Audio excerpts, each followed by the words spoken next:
Ça y est, c'est officiel, l'avant-première de Miraculous saison 6 a eu lieu et on va en parler aujourd'hui. Dans cette vidéo, vous allez voir, on a pas mal de trucs super croustillants. On a également Thomas Truc, le créateur de la série, qui nous a parlé de la sortie de cette saison 6. Alors installez-vous bien, prenez un petit truc à manger, abonne-toi si c'est pas déjà fait, si tu veux pas rater toutes les prochaines vidéos, toutes les news sur cette saison 6. Je vais également faire une review et une réaction sur tous les épisodes, donc clairement ça vaut le coup. Et puis c'est parti, on essaie d'avoir les 50 000 abonnés avant la fin de l'année. Ça me paraît un peu chaud, mais on sait jamais, si jamais vous êtes vraiment hype, peut-être que ça pourra le faire. En tout cas, c'est parti, je vous souhaite un bon visionnage. Allez, on est directement parti sur Twitter avec une utilisatrice, Carafree, que je pense vous connaissez peut-être si vous suivez les vidéos news, on la voit de temps en temps. Thomas, le créateur de la série, enfin elle plutôt, on va commencer par le commencement, qui demande est-ce que ce serait possible qu'on ait la saison 6 qui démarre, qui commence cette année, donc en 2024 comme ça a été annoncé. Si vous suivez également les vidéos news, vous savez que voilà, ça avait été reporté probablement à début 2025, malgré le fait que tous les posters annonçaient encore fin 2024. C'est un peu relou, mais bon, bah c'est comme ça. Et Thomas qui répond non, NO, deux mots, clair, net, précis. Donc là, ça fait un petit peu mal, les amis, ça vient reconfirmer ce qu'avait dit Andy Yetman dans les précédentes vidéos.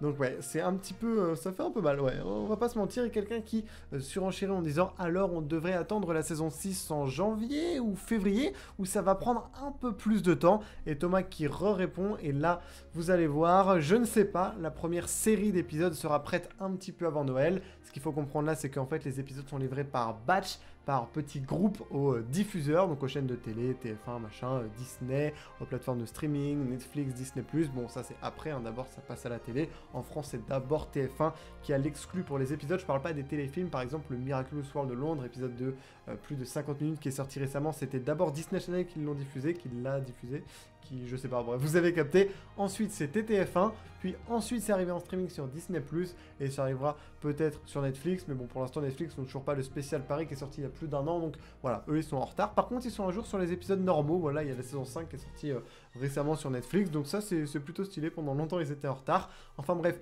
les épisodes sont livrés comme ça par groupe aux chaînes de télé, et selon Thomas Truc, la première série d'épisodes devrait être prête un petit peu avant Noël, mais cela n'aurait aucun sens de les diffuser pendant cette période particulière de l'année. C'est vrai que généralement, bah, pour des séries comme ça, vous savez, c'est assez stratégique, et généralement ils les diffusent pas n'importe quand. Souvent les saisons, surtout que la Miraculous, ça reste un gros programme. Si on parle de TF1, c'est littéralement leur plus gros programme jeunesse, les amis, donc c'est pas rien. Faut pas faire n'importe quoi. Et ouais, généralement, ils les diffusent pendant des vacances, ou voilà, à un bon timing. Et là, le timing de Noël, c'est généralement là où tu vas diffuser des épisodes spéciaux pour Noël, ou enfin, voilà, c'est pas là où tu vas lancer une nouvelle saison. Je sais pas si vous voyez ce que je veux dire. Donc je pense qu'ils attendront, même s'ils ont les épisodes, voilà, début décembre par exemple. Voilà, peut-être que cette période de Noël soit passée, que toute la com de Noël soit passée, machin, pour ensuite diffuser les épisodes, voilà, en janvier ou février à la nouvelle année. Et justement, peut-être qu'en plus, pendant ce temps-là, il y en aura de nouveaux qui leur seront livrés et qu'ils auront un plus gros stock, ce qui pourrait nous permettre de peut-être avoir une diffusion d'épisodes en continu, sans pause, comme on a vu pendant les précédentes saisons, où des fois c'était des épisodes dans le désordre. Normalement, ça devrait pas être le cas, si je dis pas de bêtises, pour cette saison. En tout cas, on espère. Ou alors, même si c'était pas forcément dans le désordre, bah, des fois, il y avait des grosses pauses de un mois, même des fois plusieurs mois, entre plusieurs épisodes. Et ça, c'était vraiment relou, ça casse l'immersion et tout. Enfin, c'était, on va pas se mentir, pas ouf. On a ici un influenceur polonais, Olchus, qui demande à Thomas, quand il parle de premier batch d'épisodes, ça veut dire en fait combien d'épisodes précisément. Et bon, là Thomas lui a pas répondu, lui a demandé s'il était un diffuseur directement, ce à quoi il répond évidemment non. Et donc Thomas qui s'est renchéri en mode bah du coup pourquoi est-ce que tu aurais besoin de cette information. Lui il dit que c'était juste par curiosité, et en vrai bah oui, je suis d'accord, ça peut être sympa d'avoir l'info. Et Thomas qui préfère ne pas donner d'infos parce qu'il dit qu'il connaît les fans et qu'ils vont élaborer des théories farfelues et qui vont finir par créer de la désinformation. Donc non, je vous donne strictement ce que vous devez savoir. Les épisodes sont délivrés et les diffuseurs décideront quand ils veulent les diffuser. Point final. Bon, ok, ça peut se tenir hein, de la part de Thomas, peut-être un peu sec, mais bon.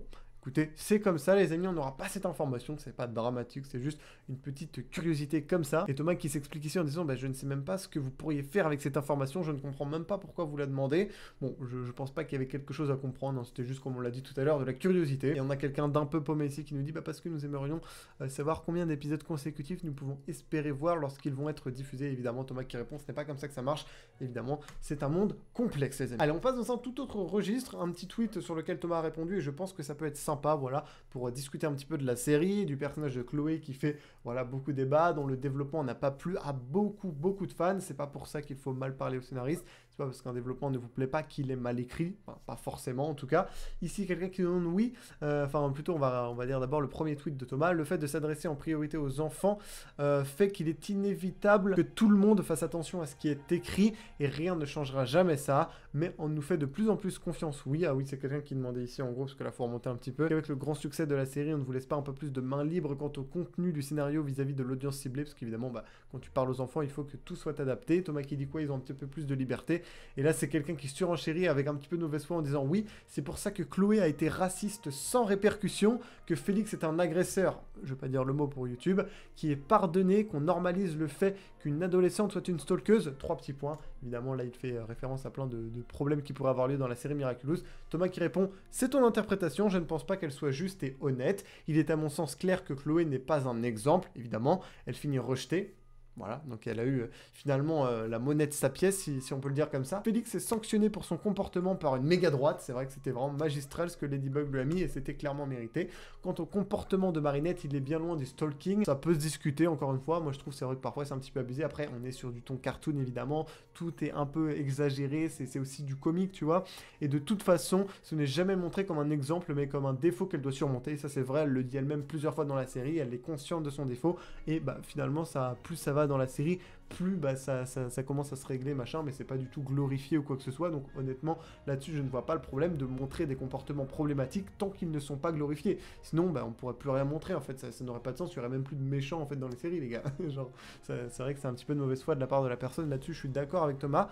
Pour info, tout ce que nous faisons est visé et validé par de nombreuses personnes, dont des pédopsychiatres, et personne n'a jamais trouvé rien à redire, mais je t'en prie, si ça te fait du bien de tordre les choses comme ça parce que tu as besoin de haïr un dessin animé, chacun sa vie et ses priorités. Voilà, ça c'est dit. Et honnêtement, là-dessus, personnellement, je suis plutôt d'accord avec Thomas, même s'il y a certains points qui peuvent peut-être se discuter. Je pense qu'il a pas mal résumé la situation. Dites-moi ce que vous en pensez en commentaire, c'est un débat super intéressant. Évidemment, je vous fais confiance dans le respect d'autrui, sinon bah, ce n'est plus un débat. Ah là là, ce fameux tweet, on en avait parlé dans la précédente vidéo news, il me semble, du fait qu'une saison d'Arcane coûtait 250 millions et qu'une saison de Miraculous coûtait 10 millions environ. C'est un chiffre estimatoire donné par Thomas, et il a donné quelques tweets ici qui peuvent être intéressant d'analyser. Quelqu'un qui met un spoiler de la saison 2 d'Arcane et qui dit à Thomas que la quantité ne fait pas la qualité. Cette 1 minute 30 a un meilleur storytelling que tout Miraculous. Juste avec les images, vous savez ce qui va se passer. Et Thomas qui nous répond, allez c'est parti, on va se lire ça.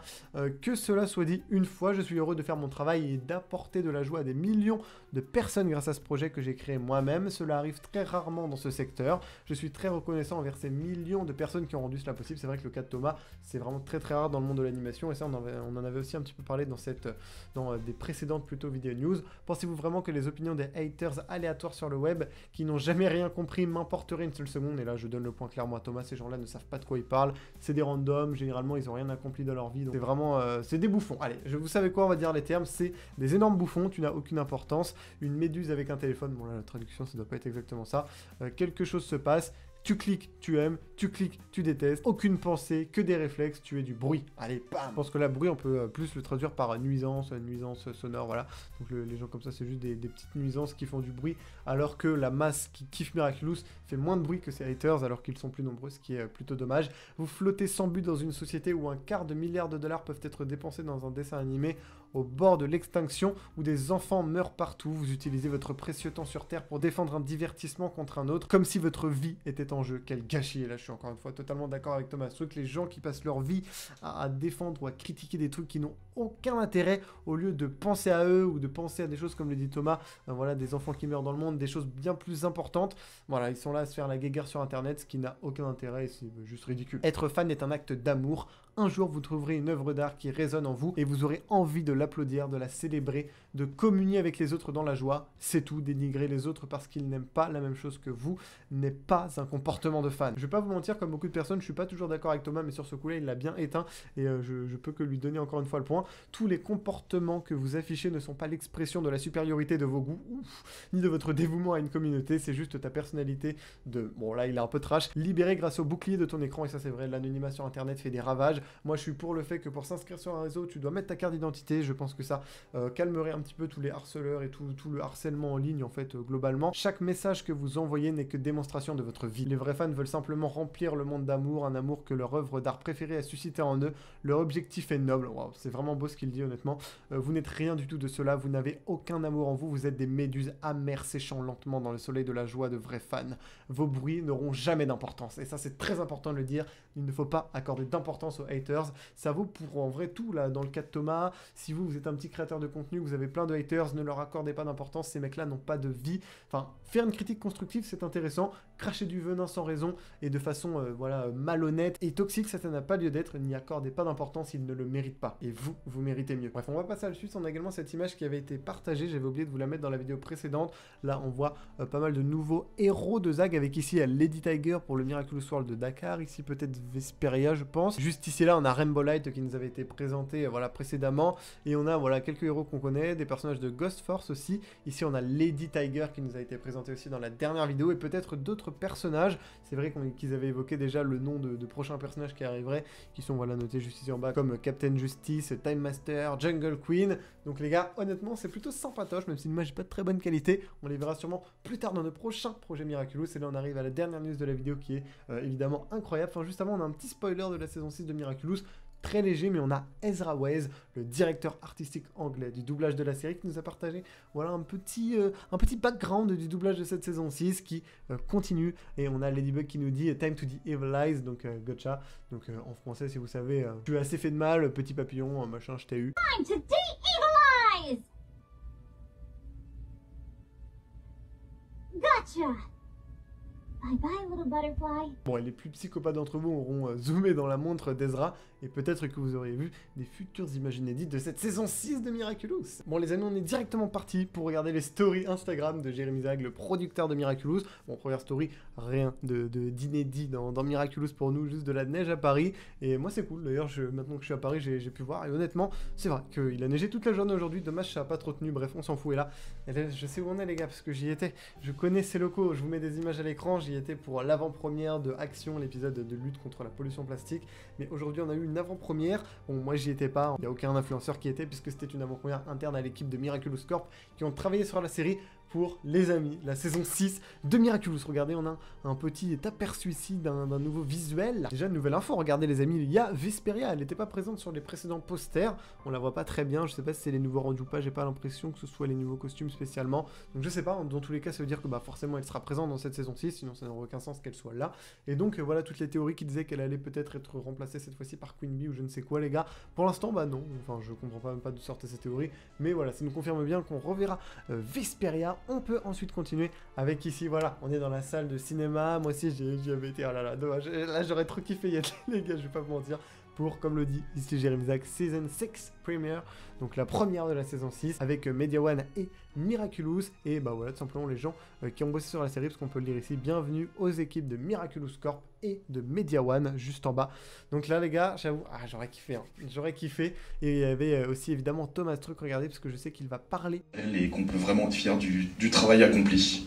Voilà. Bah, merci. Bon voilà, malheureusement on n'a pas plus d'images de ce discours à ce niveau-là, et on peut aussi qu'il y avait... Et on peut aussi voir qu'il y avait Sébastien Thibaudot, le directeur de l'équipe d'écriture. Comment il a écrit Thibaudot, what the fuck, Jérémy. Je pense que c'est pour rigoler. Et puis on a ici un gros plan de l'affiche qui est vraiment magnifique. On peut voir que ça a duré à peu près 1 heure, parce que là on voit il y a 3 heures. Et probablement ici après la diffusion, et même ici ils sont sortis il y a 2 heures, donc ça dure à peu près 1 heure, donc peut-être qu'ils n'ont pas vu qu'un épisode, peut-être 2, 3, je ne sais pas honnêtement, ouais je pense que ça doit être ça, 2, 3 peut-être, ou alors peut-être qu'il y avait des making-of, ou enfin j'en sais rien les gars, honnêtement on peut pas savoir pour l'instant, ce qui veut dire déjà que forcément, bon ils ont dû commencer par l'épisode 1, ils n'allaient pas diffuser l'épisode 6 ou je ne sais quoi en premier, sinon ça serait un petit peu, enfin ça n'aurait pas vraiment de sens, donc on peut déjà estimer que potentiellement l'épisode 1 est prêt, ou quasiment terminé en tout cas, qui est quand même regardable, même s'il est peut-être pas fini encore à 100%, et de toute façon c'est plutôt logique, vu que Thomas a dit que le premier batch d'épisodes devrait être repris un petit peu avant Noël, ce qui veut dire que le doublage aussi a pas mal avancé. Après le doublage c'est loin d'être la dernière étape de production, et en vrai c'est même assez rapide, hein. Ils font plusieurs épisodes par jour, voilà, ils ont juste quelques petits rendez-vous de temps en temps, et hop ils enregistrent un petit batch d'épisodes, et puis voilà quoi, ça se fait relativement facilement, je le sais vu que je suis dans le métier, surtout pour des épisodes de 20 minutes, voilà, ça va plutôt vite. Et puis voilà, ici on a une dernière petite vidéo des locaux de Media One avec la petite statue de Ladybug, vraiment beaucoup trop stylée.